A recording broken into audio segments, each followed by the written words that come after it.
Hello ladies and gentlemen, this is Blue Maximo and I'm here checking out Zeroptian Invasion. It is another Ratalaika port. I've played it for about half an hour. I think it also has the quickest platinum time I have ever seen.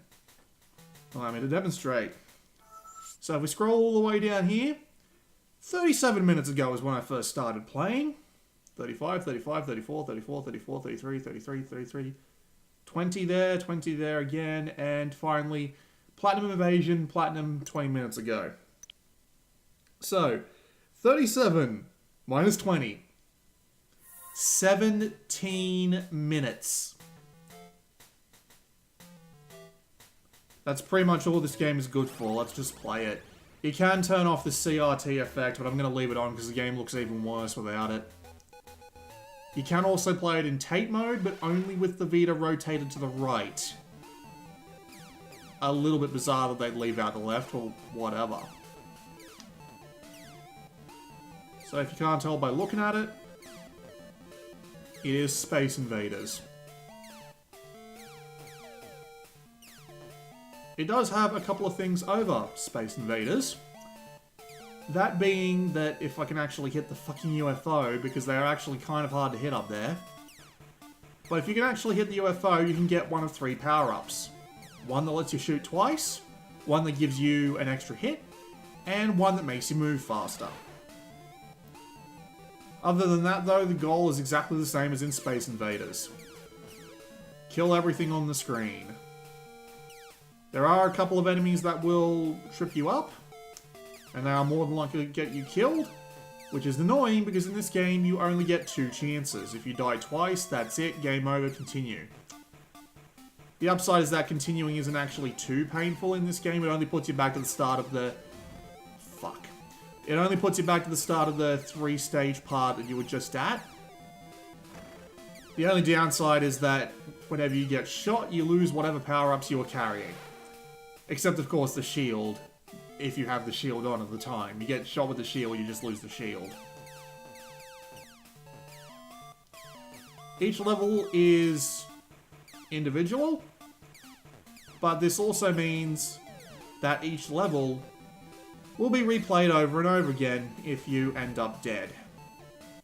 See, you only get 2 attempts before you end up having to go back and try again. There's no extra lives, as far as I can tell. At least you need to earn at least 25,000 points. Because as you can see, my high score has been 24,400, and I haven't gotten an extra life as of... Really?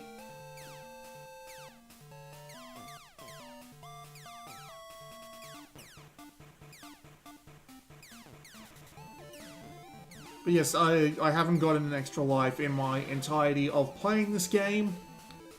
And my high score has reached 24,400, so if you do get any extra lives at any point, it's at least over 25,000. For fuck's sake!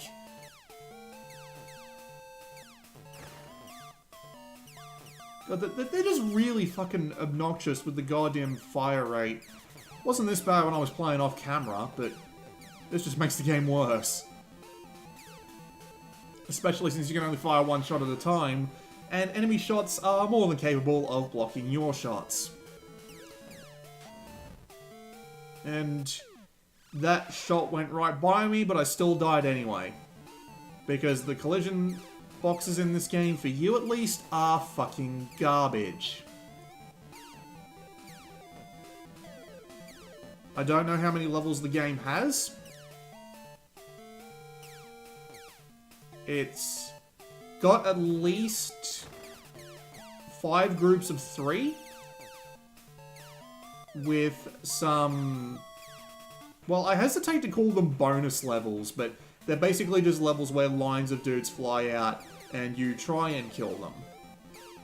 Most of the time you won't be able to, because unless you wander into the... Unless you magically manage to wander into the bonus level with a double shot power up, you're probably not going to be able to hit everything before it goes out of the screen. and all it really does is give you bonus points.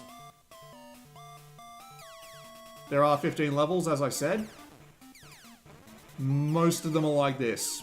Just, they're firing at you. Sometimes they have weird little gimmicks like Space Invaders Extreme, but mostly it's just them firing at you and you firing back.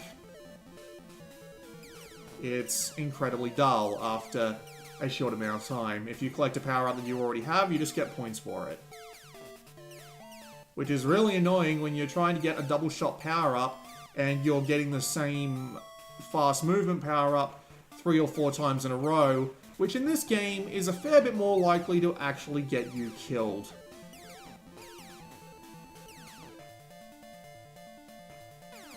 Here's your boss. There's a few of these, and they're all kind of shit.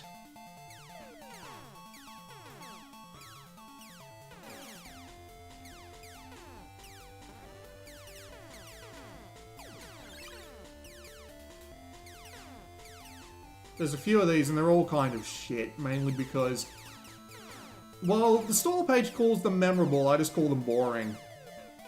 There's nothing really that special about them, they just float around, sometimes they take shots, and you gotta hit them in a weak spot.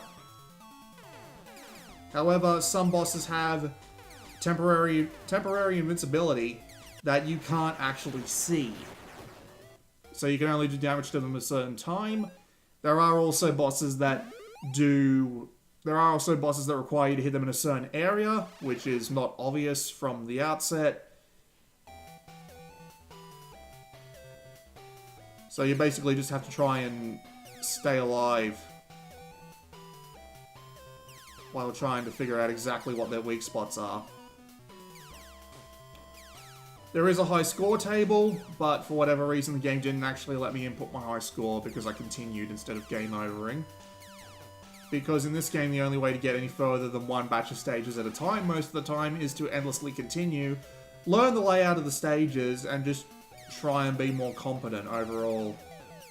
Those spider webs don't kill you, they will simply slow you down, but with the amount of fire that gets thrown out by all of the enemies on these kinds of waves, that will probably result in you blundering right into an enemy's shot. Also, those guys up the back take 2 shots. They get worse as time goes on. You'll eventually need to do 3 shots, then 4 shots. I imagine 5 shots comes along eventually, but well, frankly, I don't really care. Oh look, I did actually get an extra life. Okay, forgive me, it must be 15,000 points or something like that. I guess I didn't notice before.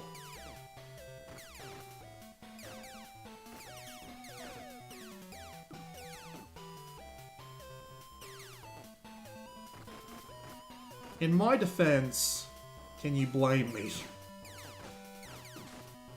Because you really don't want to be taking too much time looking at your life counter, and I definitely don't remember hearing any sound effect that was extra lifey.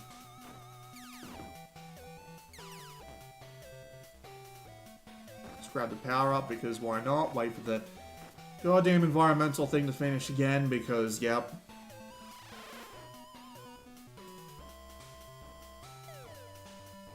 Yep, more of this garbage.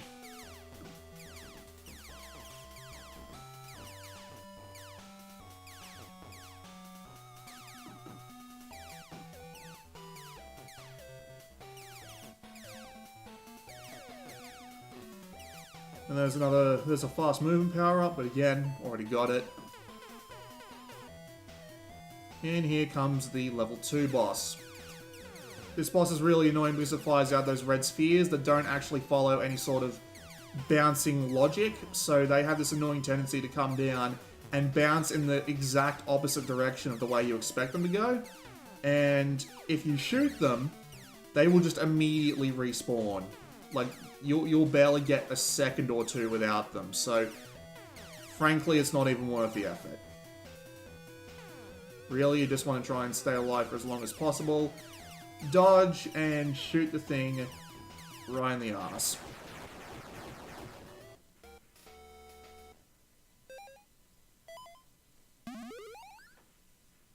I've well and truly beaten my high score at this point, but that's probably because I've started at the very beginning, where I actually know the stages enough in order to actually get some high scores going on.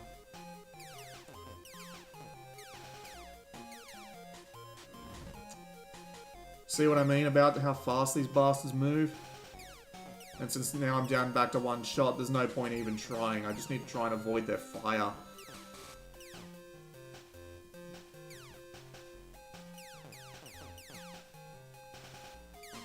Okay, extra lives come in every 15,000 points. At least judging by the fact that I just hit 30,000 and it gave me an extra life.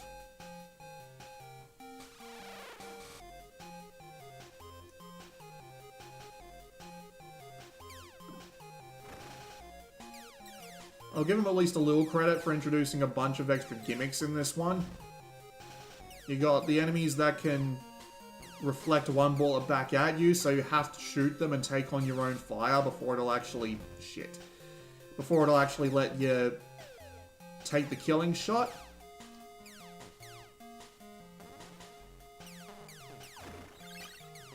You got the ones that'll close up and you need to wait for them to open up again. And you got the ones that'll dive bomb you if you so much as breathe in their direction, which is interesting. Also annoying, but also interesting. See what I mean about those guys there? The ones that used to take 2 hits, now take 3! This is what this game has for variety, kids. So yeah, there's my high score, 31,875.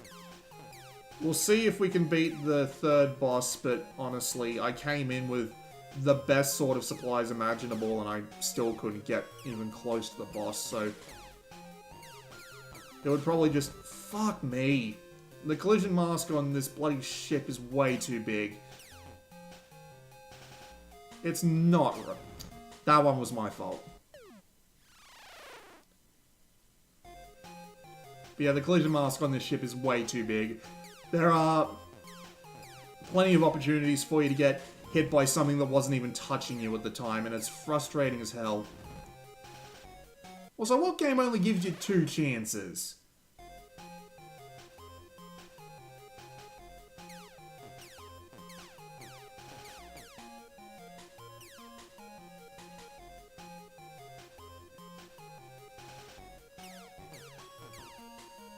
Just look at how far your shot has to travel.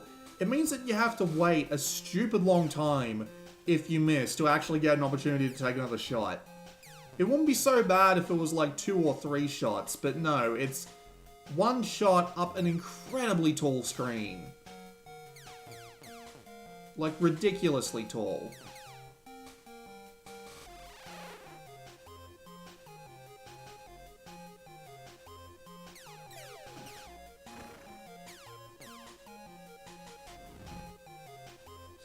All that fire just prevents you from getting anywhere near the damn sources. And of course, by the time that you actually... you know what, fuck it. Of course, by the time that you actually have enough of the enemies dead in order to actually go for the UFO, you're on a clock because they start moving faster. So here's what it looks when it's tated to the right. You can't tate it to the left. I'm not entirely sure why. Also, I don't think it actually changes the controls in any way. No, it doesn't. So you have to be pressing left and right on the D-pad and using X anyway. And it is just an awkward control scheme. Why the hell did you not change the control scheme, you damn idiot? And here's what it looks like with the CRT off. Completely unremarkable in any way, shape, or form. You can also turn the sound up in 10% increments. Can't go back down. There's a how to play screen. Tells you literally everything you could have figured out in 10 seconds. And there's the high score table, which again, I'm not actually on due to the fact that I didn't actually decide to take the game over. Because if I took the game over, I'd be all the way back at round 1, and fuck that, I was sick of this game 10 minutes ago. This has been Blue Maxima, and I will see you all next time.